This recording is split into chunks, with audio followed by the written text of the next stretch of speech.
Updated the 7th of May 2018, 9:50 Australian Eastern Standard Time. First, let's get one thing straight.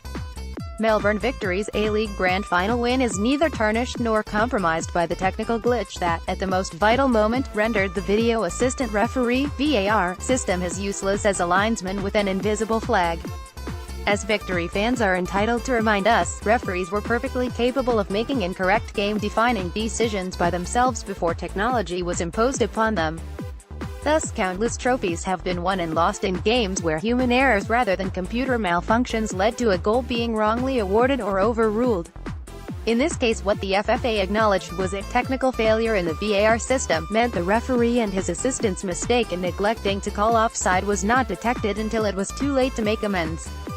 So a human error was made, as has been the case since they put the P in whistles, and the machine was unavailable to correct it.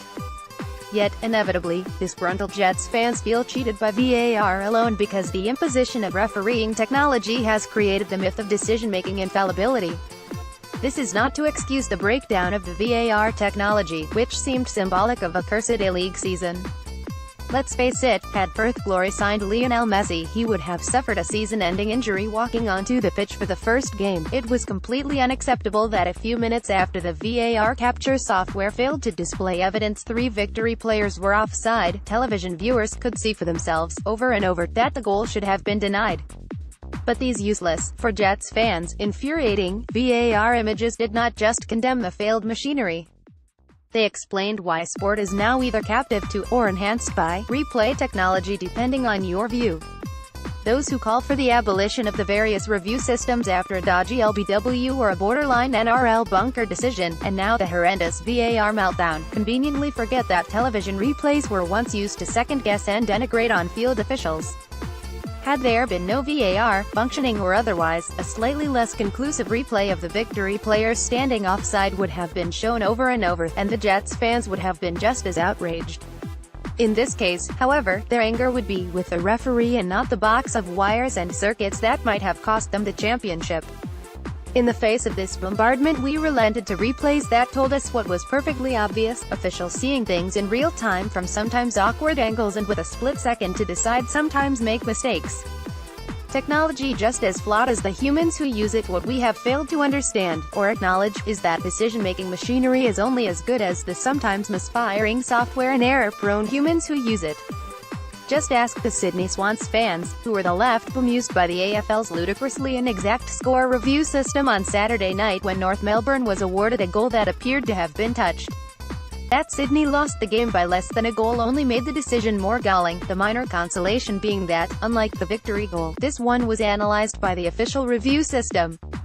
The NRL bunker is subject to reflexive condemnation, most recently after the controversial try awarded last week, incorrectly, the NRL conceded, to St George Illawarra's Nene McDonald in a tight win over the Roosters.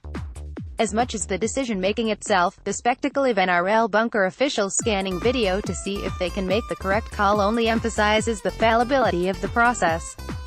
Yet this human element is ignored by the serial malcontents who mistakenly equate technology with 100% accuracy.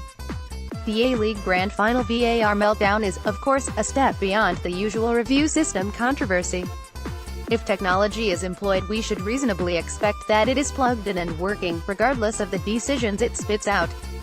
Especially so if you believe that officials have become more hesitant to make close calls knowing they can rely on technology to correct their non-decisions. As you wonder if the cricket umpire was hesitant to give a batsman out knowing the fielding team can review, you might also wonder if the referees in the A-League Grand Final would have blown offside if they did not mistakenly believe the VAR would cover their tracks. Again, however, this only exposes the naive belief that technology is capable of accurately assessing every close call rather than merely improving the percentage of correct decisions, which it has done in most sports where it is employed. Modern sport prides itself on being on the cutting edge of scientific technology. Yet, in its reliance on decision-making technology, it appears to be in the thrall of science fiction and that perennial storyline where machines replace humans. As dejected Jets fans can tell you, a machine's ability to provide its game-defining data at the right moment is as vital, and as fallible, as the data it provides.